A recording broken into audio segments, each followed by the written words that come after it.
Darrius Garrett, My Purpose, Part 2. My Purpose is a compilation of documented videos previously recorded by author, actor, speaker, YouTuber, and Freedom Writer Darrius Garrett. These videos are of Darrius' expressions of what compelled him to drop everything and follow his passions for helping people. Please be sure to subscribe. I found myself coaching football, and I was coaching these young kids, 7 or 8 years old. And it was interesting because I felt such an attachment to these kids, to these young boys. And it wasn't an attachment of anything like, crazy or anything like that, but just more or less, I wanted to teach them football, but I also wanted to teach them how to be men, young men, and respectful and loving and caring, and to have a heart. I mean, people don't realize in the game of football, a lot of times you have to have heart.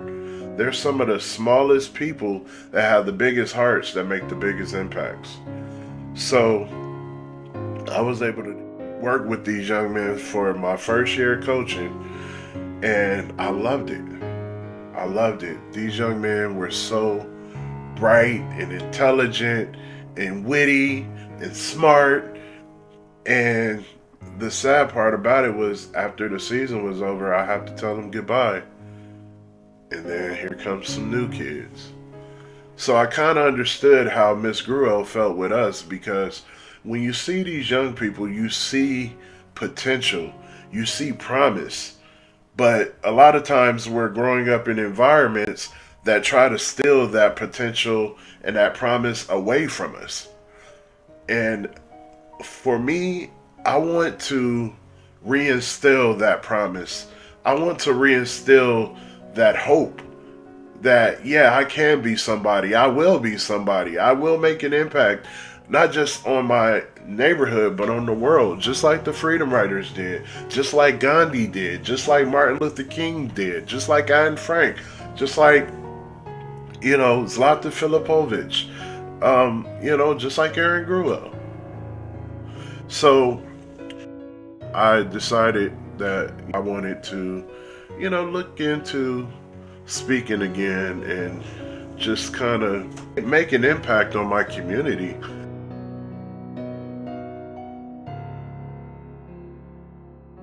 The last straw, that, what they said, the straw that breaks the camel's back, is that I've been working in the customer service field for about 10 plus years, if not more. And I always seen it as a similarity of what I love and my passion compared to, plus it brings home a paycheck, because of course when you have a family, you got to take care of your family. And so, I used to sit up at a major known bank. And when I worked at this bank, I used to sit at the window and I would take calls, and I was very interested in being the best and being better and better, at being able to help and resolve customer situation.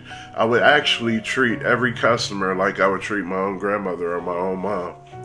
Very explanatory about things, break things down to the lowest common denominator to make them feel and understand, feel welcome and understand that their service is very important to us.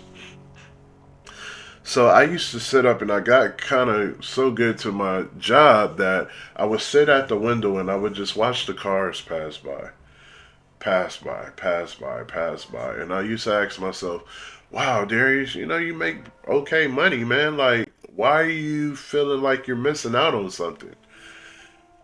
And I recognized in the long run that I was. I was missing out on my passion. I feel that God has a way of showing us things and revealing things to us of our callings and what we're meant to do. And so for me, I feel like my passion was people. It still is people. Not was, but it is people. And I believe that it's important for me to spend the rest of my life, the rest of the time that I have left. You know, I'm not sick or anything, but I'm just saying the rest of the time that I have left on this earth, trying to change hearts, trying to mend families, trying to help people understand that they're worth it, to help people understand that they are somebody.